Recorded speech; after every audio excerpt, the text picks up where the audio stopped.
Olá, meu caro internauta, muito bom dia a você, muito boa tarde, muito boa noite. Hoje, sexta-feira, 13 de dezembro.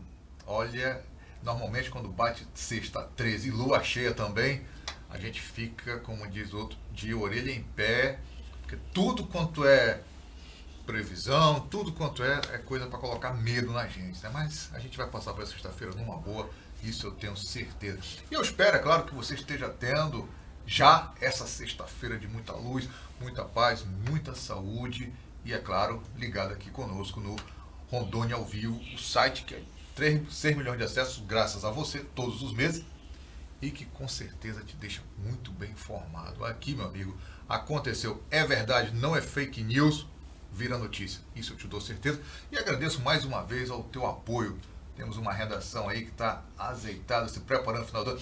Vamos fazer uma retrospectiva aí de tudo que aconteceu nesse 2019, te deixar, claro, ainda mais informado. Vamos rever algumas coisas muito interessantes, alegrias, outras tristezas, outras tragédias, mas foi 2019, foi o que aconteceu e a gente, é claro, todos os anos renova-se aquela, quando chega essa época do ano, renova aquela esperança, não, vai ser melhor 2020 e tem que ser, a gente tem que ver de esperança, né? Se a gente não vê de esperança, não tem porquê, nem estar por aqui, né?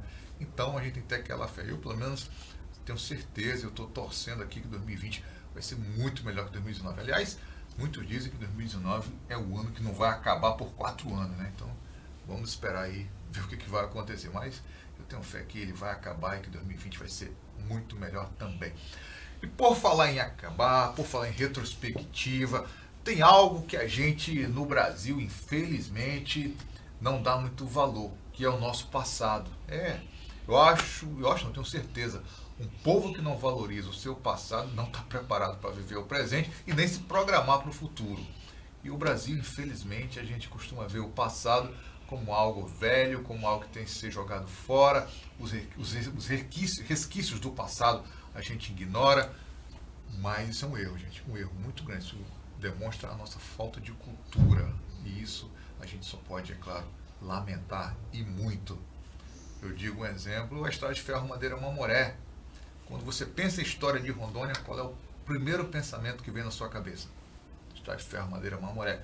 E hoje eu te garanto que se você for visitar a Estrada de Ferro Madeira Mamoré, dependendo do horário, é perigoso você sair de lá sem a tua carteira, ser assaltado, sofrer algum tipo de violência.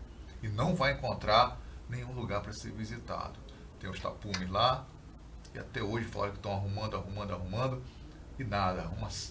Um espaço que já foi motivo de série nacional na TV mais vista do Brasil, livros, enfim, tanta coisa aconteceu, está desprezado desse jeito. Você imagina o restante da nossa história. Vilhena pelo menos tem a casa de Rondon e está lá abandonada também. E tantos outros pontos aqui do nosso estado. Eu digo nosso estado, mas essa desmemorialização vale não só para Rondônia, vale para todo o Brasil. Triste, mas é a verdade da forma como nós tratamos a nossa história. Porém, tem algumas ilhas, tá? E uma dessas ilhas aqui é o museu, não é grande, hein? Museu da Memória Rondoniense, o Mero, funciona no antigo Palácio do Governo ali no centro, Palácio de Getúlio Vargas ali no centro. E eles estão fazendo um trabalho, assim, não é fácil, é um trabalho que tem que ser na batalha. Mas me falaram uma coisa, um fato que eu achei muito interessante, que as pessoas daqui de Porto Velho não visitam o museu. Então, meu amigo, você pega teu filho, isso é um banho de cultura, leva ele lá, ou então você mesmo vai sozinho, leva, conhece esse espaço, conhece um pouco da história nossa. Se você conhece a nossa história, com certeza você vai ter outros olhos sobre o nosso estado, tá bom? E quem está à frente desse projeto, desse museu, é a museóloga Edinaí Nascimento. Veio aqui comigo, vai conversar, inclusive vai ter uma cantata de Natal também, hoje lá, e ela veio convidar vocês para participarem. E eu vou também, vou dar um jeito de dar um pulo lá, tá bom? Vamos conversar com a Edinaí? O que ela tem a dizer? Beleza. Edinaí Nascimento, muito bem-vinda ao Conexão Rondônia ao Vivo. Obrigada pelo convite, por me chamar aqui, para a gente falar um pouco sobre a cantata, sobre o Museu da Memória Rondoniense, um pouco sobre o nosso patrimônio cultural de Rondônia. Fico muito feliz. Tá certo. Aliás, a gente precisa conversar sobre isso, né? Sempre, né? Com certeza. Tem assuntos que eu digo que eles nunca saem de pauta, na minha opinião. Educação, saúde, história. E o terceiro setor também, que são esses quatro que eu acho que a gente tem que estar conversando sempre.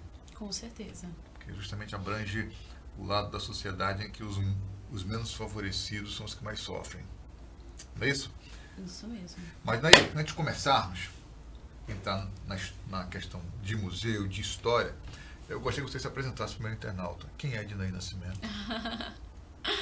Bom, Ednaí Nascimento, nascida aqui em Porto Velho, quarta geração de porto-velhense. Meus avós, meus bisavós são daqui, meus pais, né, são todos daqui. Ao contrário do que as pessoas imaginam, né, não sou de outro lugar, sou daqui mesmo.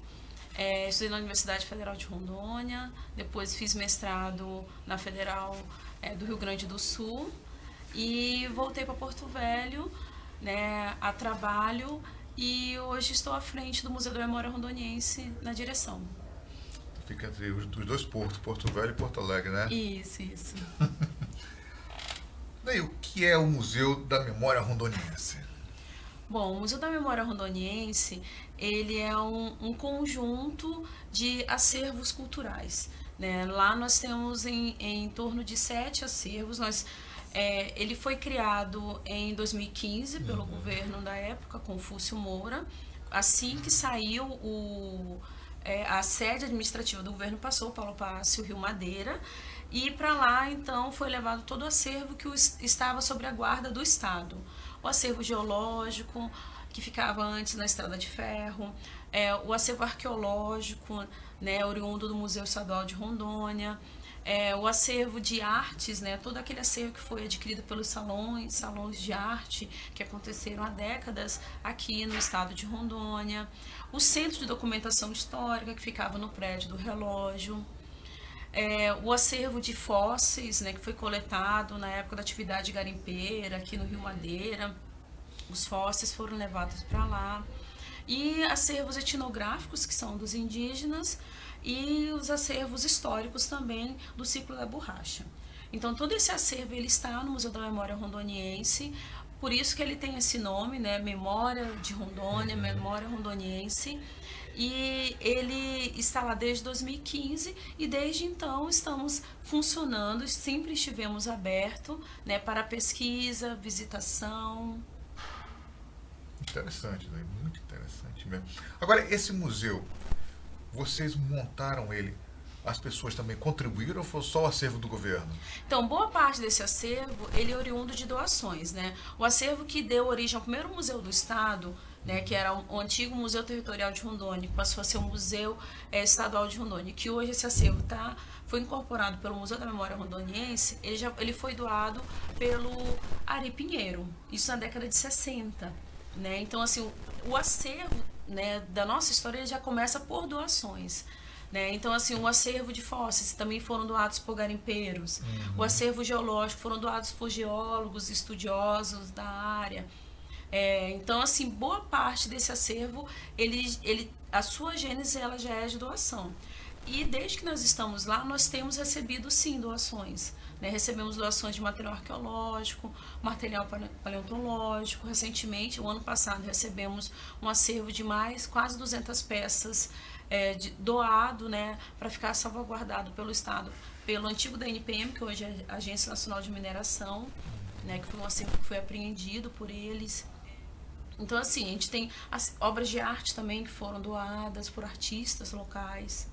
Então, a gente tem também, que hoje está em exposição, né, o que a gente tem, acho que de hoje, de mais assim, aberto ao público, é o acervo doado pela artista Rita Queiroz. Né? Então, a gente tem salas dedicadas ao acervo dela, é uma exposição permanente, que está aberta ao público. Né? Então, assim, que conta um pouco da história da artista e também conta a sua relação com a Amazônia, com o Rio Madeira, com o Beradão, com o Seringal, a importância do sagrado feminino, da mulher, né? Então, assim, falar um pouco da história da Rita também é falar sobre a história das mulheres rondonienses, né? Aliás, que fizeram e fazem muito É, pela nossa história, né? sim. Acho que não tem como a gente dissociar o papel da mulher da história, não só de Rondônia, do mundo inteiro, mas eu digo aqui em especial, que quando eu imagino que na época da Estrada de Ferro tinham aquelas mulheres que vinham trabalhar como enfermeira nas lavanderias. Isso. Então, e não são tão lembrados, né? Verdade, verdade. Mas hoje já tem um grupo de estudiosas que já falam sobre as professoras negras, né, ressaltando o papel das professoras, né, caribenhas, barbadianas, Exato. que consolidaram a educação no nosso estado. Hoje já tem pessoas que falam sobre isso. A historiadora Nilza Menezes também ela fala um pouco sobre isso. Então a gente já tem hoje vários espaços já discutindo um pouco sobre o papel dessas mulheres dentro desse contexto um pouco ainda dentro do ambiente científico, né? Infelizmente. Quem sabe em algum momento a gente vai conseguir dedicar uma exposição a elas, né?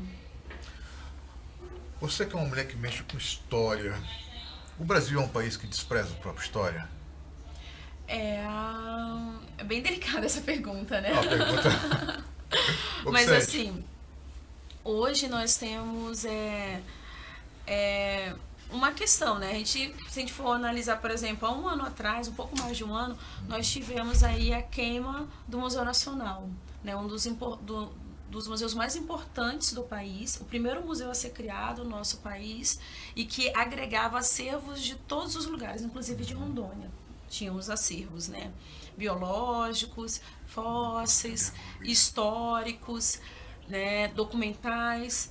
E então, assim, quando a gente, né, acho que tentando responder um pouco a sua pergunta, eu acho que o que aconteceu com o Museu Nacional, ele reflete um pouco o pensamento da gente em relação à cultura, em relação à memória, em relação à história, o nosso cuidado com isso. Eu acho que o que aconteceu... E aí a gente passou-se um ano e aí a gente não tem nada feito em relação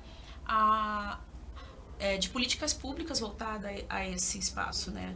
Por exemplo, a Catedral de Notre Dame, ela queimou, né, no início desse ano e nós tivemos brasileiros doando cerca de 80 milhões para construir a catedral que fica lá em Paris. E nenhum desses brasileiros que doaram para a Catedral de Notre Dame doaram para o museu. Tem uma vaquinha online na internet para o Museu Nacional que não chegou a arrecadar 6 milhões de reais. É muito triste, né? É lamentável que a gente... Mas, por outro lado, a gente reflete muito aquela visão do colonizado em relação ao colonizador. É muito chique, é muito... me dá status eu dizer que eu doei Claro. para a França, para a Catedral de Notre Dame. Mas dizer que eu doei para o Museu Nacional do Brasil soa como se fosse algo menor. Então assim, e é muito interessante se você for ver todas as pessoas que visitaram museus fora do país, em sua grande maioria, existem dados disso, em sua grande maioria nunca visitaram museus no Brasil ou nas suas próprias cidades. É o chique, né? É o chique, né? Eu vou para fora do país, visito igrejas históricas, visito museus, visito praças, mas muitas vezes eu não conheço a minha própria cidade. Ai, ai. É o terceiro mundo na cabeça. Infelizmente. Agora, na tua opinião, como a gente poderia mudar essa situação? Fazer com que as pessoas viessem mais aos museus, viessem mais às bibliotecas públicas que deveriam ser pontos de encontro. Eu digo isso porque, por exemplo, e é uma coisa que me chamava muita atenção lá na Escócia, no Reino Unido, em Glasgow em especial, como as famílias iam nos finais de semana aos museus, aos espaços históricos, fazer piquenique, levavam as crianças, as bibliotecas, os pais se reuniam, iam, e as mães iam. A biblioteca virava um ponto de fato de encontro. Sim. E aqui no Brasil a gente não consegue fazer. Eu não digo não é só aqui em Rondônia, não. É o Brasil inteiro que é desse jeito. Sabe? Como a gente podia atrair as pessoas? Então, isso isso se chama formação de público. Né? Então, a gente tem que começar um processo educativo de formação de público. Né? Existe hoje uma proposta, né, dentro da Secretaria de Educação que o próprio secretário já nos visitou, no qual tem a intenção de começar a formar esse público a partir da base. Né? E a base são o quê? Os jovens, as crianças, os adolescentes, para que eles possam frequentar esses espaços. Né? Então, a formação de público ela começa da base. Então, começar a incentivar, e aí a gente tem proposta, juntamente com os setores da SEDUC, né, de levar esses estudantes ao museu. Né? E não só ao museu, como ao teatro, outros espaços também culturais da cidade de Porto Velho. E isso é muito importante porque as pessoas elas vão começar a frequentar esses espaços e vão entender a sua importância. Então, de ir ao teatro, e um teatro pago. Né? Porque também a gente tem muito da cultura, da gratuidade dentro da área dos espaços culturais. Né? Eu só vou ao museu se for de graça, eu só vou ao teatro se for de graça. Né? E muitas vezes a gente também não valoriza isso. Né? Então, assim, porque existem pessoas que produzem cultura hoje no nosso país e que elas sobrevivem disso. Então, elas precisam serem remuneradas por isso. Né? Então, também, e aí é um processo educativo, que tem que começar na base. E eu vejo com muito bons olhos essa proposta, né, que a gente vai estar também trabalhando em conjunto, recebendo esses estudantes, né, nesses nossos espaços. Tanto que a gente já tem proposta, inclusive agora para janeiro, já de trabalhar com esse público que vai estar de férias aqui. Né? Então a gente já tem um projeto de uma exposição específica voltada a esse público, as crianças, adolescentes que, vamos dizer assim, estarão ociosos. Né? E aí eles poderão explorar esse espaço como um espaço de agregar a acreção, né, de conhecimento, de cultura, de conhecer um pouco mais sobre a nossa história. Lá no museu, você tem alguma peça assim que sempre te chamou a atenção, que é eu não digo a tua preferida, porque você deve ter várias peças nesse nível, né? Mas tem alguma peça que te chama a atenção pela questão do mistério, pela questão do tempo? Tem alguma peça assim? Então, assim, são vários, né? Então, assim, vários. Assim, se eu for falar da área de artes, né? A gente tem um quadro do Afonso Ligório, que é isso, que é o quadro... pintou a catedral, não é isso? Isso. E inclusive, é uma pintura que estava na catedral e no período, na sua primeira restauração, a recuperação que foi feita no início da década de 90, ele foi retirado. Né? Então, assim, e esse quadro ele foi pintado na década de 50, ainda para compor a catedral. Né? Então, assim, e a gente tem historicamente como a primeira obra de arte pintada em Rondônia, né? Como uma tela em si. Né? Tem esse dentro das artes, da arqueologia, a gente tem uma vasilha muito interessante, uma vasilha muito pequenininha, e ela tem motivos zoomórficos, né? Ela é do Vale do Guaporé. E ela é uma vasilha extremamente bonita. E as pessoas atribuem, né, quando olha essa vasilha, né, muitas pessoas veem, nossa, isso é dos Incas, né? Atribuem a populações andinas, como se essas populações andinas fossem mais evoluídas que as populações amazônicas que aqui viveram. E, na verdade, não é andina, ela é amazônica, ela é rondoniense. E as populações que aqui viviam, elas eram tão evoluídas como essas populações que viviam nos Andes. A questão é que nós temos desconhecimento ainda dos materiais, artefatos arqueológicos que foram produzidos aqui na mesma época que foram produzidos nos Andes. Né? Então, são materiais extremamente tecnológicos, bonitos. Aí, falando da minha área, os fósseis, né? A gente tem fósseis de 40 mil anos. A gente tem um crocodilo que é o único registro para a América do Sul nos últimos 2 milhões de anos. Né? E ele foi estudado, um rapaz fez o doutorado com ele fez pós-doc na Alemanha com esse material. Né? Então, assim, tem os nossos materiais são estudados no mundo todo. Em janeiro a gente vai receber um pesquisador da Dinamarca que vai vir ver o nosso acervo.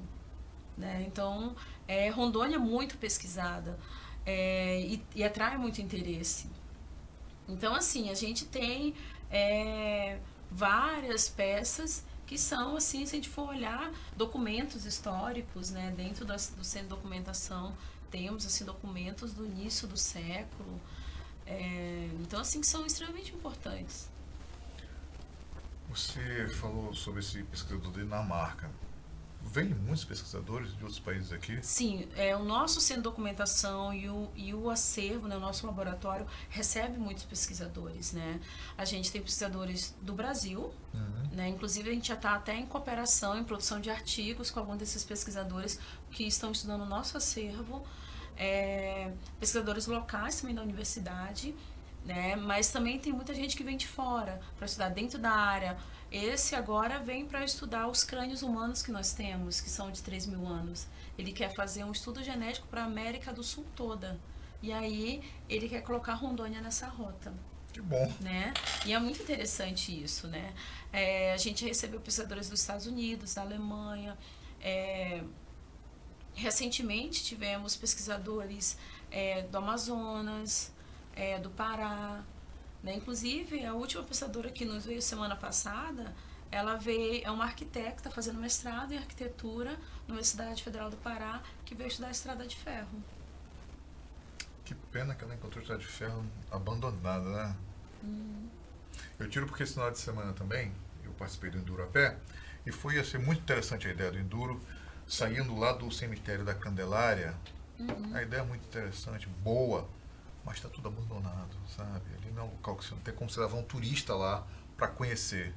Porque primeiro que se ele for lá, vai estar, como diz, é perigoso ser assaltado. Eu fiquei muito triste. Alegre por conhecer esse lado da cidade, triste por não ser possível um espaço, não ter um espaço melhor conservado. E seguro, né? E seguro também, principalmente, né? Agora, Ednaí, tem algum exemplo de museu aqui em Rondônia que você é um exemplo de conservação? Eu acho assim, eu tenho, né, dois, assim, de museu. A gente foi agora reaberto e eu fiquei muito feliz, né? Ficou fechado por alguns anos, mas ele sempre foi para mim um exemplo, que é o Museu Regional de Médici. Médici. Isso, em Médici tem um museu, poucas semanas atrás foi reaberto ele, né, está à frente a Maria Coimbra. É um museu de arqueologia, é belíssimo, ele tem gravuras rupestres, ele mostra muito essa questão central do estado de Rondônia, a influência cultural dos indígenas, a questão arqueológica, então muita coisa bonita que tem lá, né, e que a gente precisa conhecer. E também aqui em Porto Velho, eu vejo também, acho que muito bem, assim, fechadinho, amarradinho, o Museu Rondon, que fica ali Santo Antônio. no Santo Antônio. De fato, aquele museu ali, ele é muito bem organizado. Já fui lá algumas vezes, sempre gosto, no domingo de manhã, pego o carro e vou lá. Eu acho é uma viagem na história. Eu gosto também do ambiente, da paisagem, a relação com a igreja também, Exato. né? Então acho que o clima ali é muito interessante. E parece um local seguro também, as pessoas vão bem, numa boa e tal. Isso é muito bom. E me fala uma coisa, e a cantata de Natal? Então, essa cantata de Natal, ela é uma cantata que foi idealizado pela gente, né, assim, juntamente, a gente do museu, juntamente com a regente Sabrine, né, Sena, ela é regente do coral do Ministério Público e do Tribunal de Justiça. E aí, assim, nessa conversa, a gente pensou, não vamos fazer a cantata aqui, porque ela já tinha feito outras vezes cantatas no Palácio do Governo, quando era ainda sede administrativa. E aí, então, a gente falou, não, agora a gente vai fazer a cantata do museu. Né? A ideia era divulgar o espaço, e aí o negócio foi crescendo, e aí convidamos a Caritas, né? A Caritas para participar conosco, porque ela já estava montando um coral dos refugiados, então assim veio coincidir junto isso, e aí a gente pensou, poxa, eu acho que a gente pode também ir além ao aspecto cultural, ao aspecto orativo, que também o momento requer, mas a gente pode ir também para a solidariedade.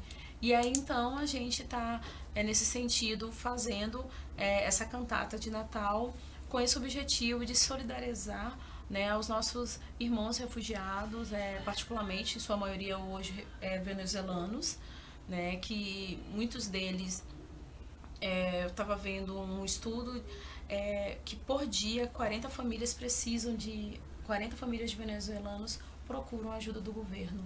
Né? E aí o governo a gente fala em tudo, né?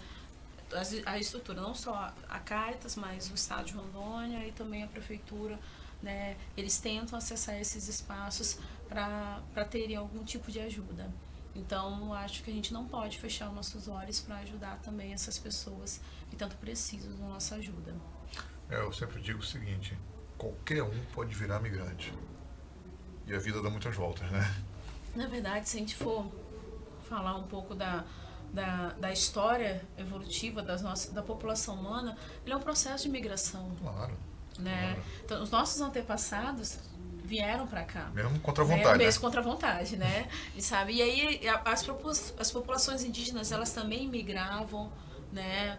E o nosso estado de Rondônia, ele é constituído por um processo de migração, né, de pessoas que vieram do sul, que vieram do sul, sudeste, nordeste, mas as pessoas que vieram do sul, sudeste, nordeste têm uma origem, né, de outros lugares também, vieram da Europa, vieram da África, né, enfim.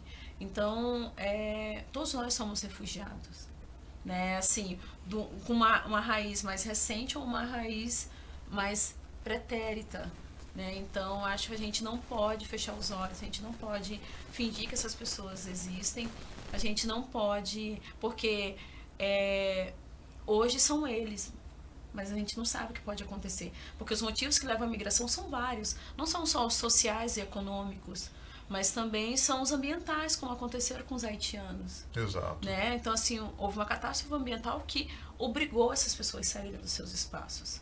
Daí a gente mora num país imenso, mas a gente não sabe o que pode acontecer conosco daqui a um tempo. Então, assim, o que o futuro espera. Então, eu acho que a gente tem que colaborar com essas pessoas, se solidarizar com elas. E eu acho que é uma questão, sabe, de ser humano mesmo, assim, não só cristão, mas de ser humano. Todos nós estamos tendo essa possibilidade de um dia ter que migrar de um lugar. Enfim, a vida dá muitas voltas. E me lembra muito quando o Trump, com aquele discurso dele de que tem que deportar todo mundo, acabar com os imigrantes. Eu ouvi outro dia um post numa rede social que eu achei muito interessante, que ele falava, não, tem que deportar os imigrantes ilegais aqui no país, blá blá blá. Aí aparecia um índio americano e falava, você quer que eu chame o táxi? Sim, né? Vai-te embora, né? Porque ele também né? Todo mundo de uma forma mais recente ou mais... Mas a mãe dele saiu da Escócia e chegou ilegal nos Estados Unidos, né? Então, a esposa dele A esposa dele também não é americana. Exatamente. Então, assim, enfim... É uma contradição, né? É uma contradição. Mas aí tem essa questão, né?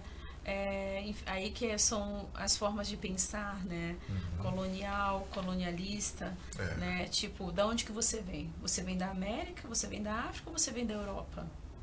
Se você é um estrangeiro que vem da Europa, as pessoas te olham com outro olhar. Te tratam de outra forma. Se você é um estrangeiro que vem, né, África, da de um África país pobre, ou de um país pobre, eles vão olhar de outra forma. O próprio brasileiro olha com muito bons olhos a um estrangeiro, né, de origem europeia do que a um estrangeiro de origem latino-americana. Qual é a visão Isso é uma questão de a gente refletir, né? colonizador, né? A gente tem um pensamento colonizador, mas nós somos colonizados, né? Exatamente. Uma vez eu vi um amigo discutindo, porque quando teve aquela onda de haitianos vindo para o Brasil, nas redes sociais, não, porque tem que fechar as fronteiras, esse pessoal pode trazer doenças e que não sei, aquele preconceito mesmo, né? Aí eu falei, cara, tu já olhou teu sobrenome? É italiano. Sabe quando vocês vieram para cá? Fugindo de uma guerra, fugindo da fome, fugindo das doenças. E o Brasil abraçou. Agora vem com esse discurso. É muito contradição. É muita contradição. Isso mesmo. Fala uma coisa aí, e eu quero que você repita para o meu internauta, qual o horário de funcionamento do museu? Ok. Atualmente o museu ele está funcionando de segunda a sexta, das 9 horas da manhã às 17 horas, né? A gente funciona diretamente. Mas a partir de janeiro a gente vai estar funcionando aos sábados, né? Para estar recebendo todas essas pessoas que trabalham, que muitas vezes não conseguem estar acessando o nosso espaço por conta desse horário comercial, né? Então a gente vai estar abrindo aos sábados para receber todo mundo lá. E a gente vai estar com um projeto de uma exposição muito bacana de meteoritos, de fósseis, né? A gente vai estar fazendo um acompanhamento também de oficinas, tentando receber aí esse público mais jovem que se interessa por todas essas questões que acontecem aí no cosmos, no nosso ambiente, na nossa Terra. E olha, a Terra não é plana, né? Não, não é. Não mesmo. E como que as pessoas podem... Depende, as pessoas têm em casa algum artefato, às vezes o pai, o bisavô, o tataravô, e tá lá. Como ela pode... se ela quiser doar para o museu? Então, a gente recebeu, né, a gente tem recebido doações não só de instituições, mas também de pessoas, né, físicas mesmo, e é só ir ao museu. Né? Então, assim, vai ao museu, se apresenta, muitas vezes a pessoa tem, muitas vezes ela acha assim, ai, mas isso é um material, e aí tem medo, né? Não se preocupe, né? Se não importa a forma com que foi adquirido esse material, né? A gente só não compra isso, né?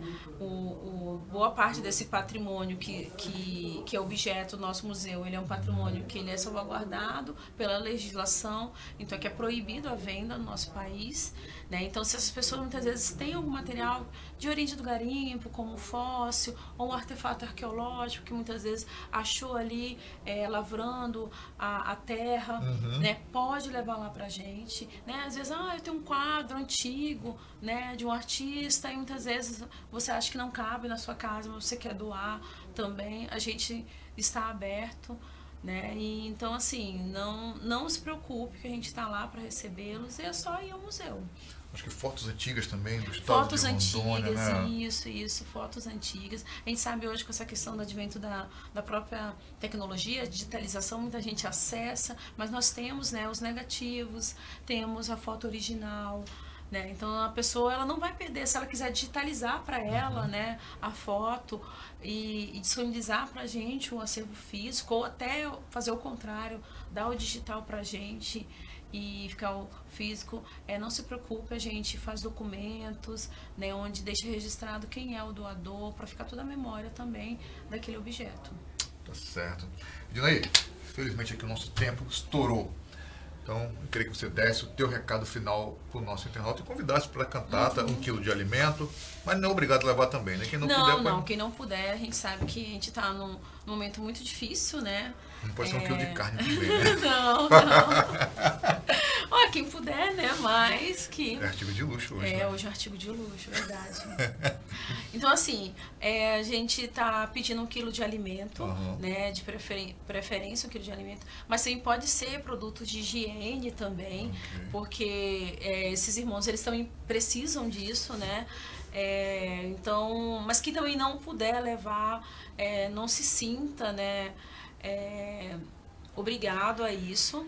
Nós estamos lá para se solidarizar, então para quem puder pode fazer isso, mas também para se confraternizar, para estar junto nesse momento tão emocionante que é fazer essa cantata, que é lembrar esse momento, né, da cristandade. E vale lembrar também que o museu foi preparado para o Natal também, né? Isso, tem toda uma preparação que foi patrocinado pela Energisa, né, com apoio da Caritas e do Ministério Público. Legal. Né, que está lá. Então a gente vai ter o acendimento das luzes às 18h30 e a cantata começa às 19 horas. Dá uma selfie legal, não dá? Com certeza. Dinaí, nós aqui do Rondônia ao Vivo agradecemos muito você ter vindo aqui conosco e, claro, deixamos de portas abertas para quando vocês quiserem o nosso apoio, que ele já está dado, tá bom? Eu que agradeço o convite. Beleza. Valeu, Dinaí. Brigadão, hein? E você, meu caro internauta, sexta-feira, então tu já tem um programa, hein? 18 horas, lá no centro, no antigo Palácio Sede do Governo, o Palácio Getúlio Vargas. Vá lá, vai ter a cantata de Natal, um espetáculo bonito, está sendo preparado com muito carinho. A decoração do museu também serão acesas lâmpadas, ou seja, aparece lá, leva a família, já é um programão, uma coisa agradável e, é claro, tudo a ver com esse clima que a gente está recebendo e quer que isso fique cada vez melhor até o dia 25 e que se estenda por 2020 também. Tá bom? Muito obrigado. Um final de semana de muita luz, muita paz, muita saúde. Olha, muito equilíbrio, hein? Se tu beber, não dirija, por favor. Vá de Uber, vá de, enfim, tem tanto aplicativo hoje, vá de mototáxi, vá com os amigos, durma no lugar que você está bebendo, espera amanhecer e vai para casa de ônibus, mas não dirige não, tá bom? Um abraço e até segunda-feira. Até mais.